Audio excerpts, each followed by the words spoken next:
ये कहानी है आरव की। एक गरीब लड़का जिसके पास पैसा नहीं था, लेकिन उसके पास मेहनत, भक्ति और हिम्मत थी। वह मानता था कि लक्ष्मी माता कभी भी उस इंसान को खाली नहीं छोड़ती जो सच्चे दिल से मेहनत करता है। आरव एक बहुत साधारण से गांव में अपनी दादी के साथ रहता था। घर छोटा था, छत टपकती थी, खाना भी कभी कभी पूरा नहीं मिलता था। एक दिन दादी ने दुखी होकर कहा, बेटा, आज भी घर में राशन कम है। आरव मुस्कुराकर बोला, दादी, चिंता मत करो। एक दिन हमारे घर भी लक्ष्मी माता आएंगी। गरीबी थी, मुश्किलें थीं, पर दिल में उम्मीद भी थी। नौकरी की तलाश में आरव शहर गया। बहुत कोशिश की, लेकिन हर जगह एक ही जवाब मिला, हमारा काम का अनुभव चाहिए, हम आपको नहीं रख सकते। आरव अक्सर अकेला बैठकर सोचता, क्या मैं सच में कुछ नहीं कर सकता? लेकिन फिर वह खुद से कहता, नहीं, मुझे हार नहीं माननी है। एक दिन दुखी मन से वह लक्ष्मी माता के मंदिर गया।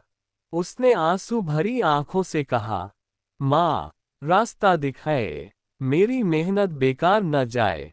मंदिर के पुजारी ने उसे समझाया, बेटा, माँ मेहनत का फल देती है, बस हिम्मत मत हारना। ये सुनकर आरव के मन में नई शक्ति आ गई। वह गांव वापस आया और मिट्टी के दिए और पूजा का सामान बनाने लगा। लोग उसका मजाक उड़ाते थे, अरे, इससे क्या होगा, ये काम करके अमीर बनेगा क्या? लेकिन आरव शांत रहता और सोचता, हंसने दो, एक दिन यही लोग मेरा सम्मान करेंगे। आरव सुबह से शाम तक दिए बनाता, फिर घर घर जाकर बेचता।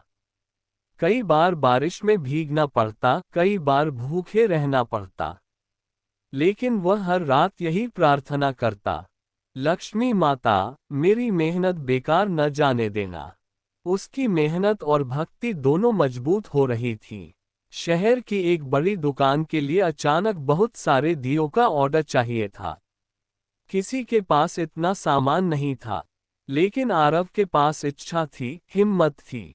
दुकानदार ने पूछा, क्या तुम इतना बड़ा ऑर्डर दे सकते हो? आरव ने आत्मविश्वास से कहा, हाँ, मैं कोशिश करूंगा। दिन रात उसने काम किया और समय पर पूरा ऑर्डर दे दिया।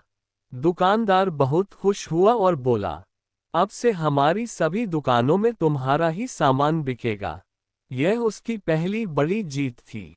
पैसे आने लगे, घर में राशन आने लगा, दादी की दवाई भी सही समय पर होने लगी। दादी ने भावुक होकर कहा, बेटा, आज हमारे घर में सच में लक्ष्मी आई है। आरव मुस्कुराया, दादी, लक्ष्मी माता हमेशा से साथ थी, मैं ही देर से समझ पाए। कुछ महीनों बाद आरव ने गांव में एक छोटी वर्कशॉप शुरू कर दी। फिर वह छोटा व्यापार बड़ा हो गया। जो लोग पहले उसका मजाक उड़ाते थे, अब वही लोग सम्मान से कहते, बेटा, तुमने तो कमाल कर दिया। आरव सिर्फ मुस्कुरा कर कहता, मेहनत और भक्ति दोनों साथ हो तो राह खुद बन जाती।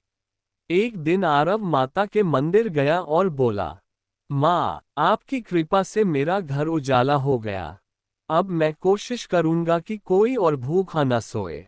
मंदिर की घंटियां बजने लगीं, और जैसे लक्ष्मी माता ने आशीर्वाद दे दिया। कहानी यही खत्म नहीं होती, क्योंकि मेहनत और भक्ति की कहानी कभी खत्म नहीं होती।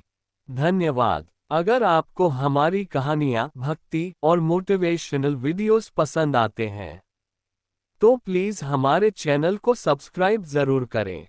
आपका एक छोटा सा सब्सक्रिप्शन हमें नई कहानियाँ बनाने की हिम्मत देता है। साथ ही बेल आइकन दबाएं, ताकि हमारी हर नई वीडियो सबसे पहले आप तक पहुंचे। धन्यवाद।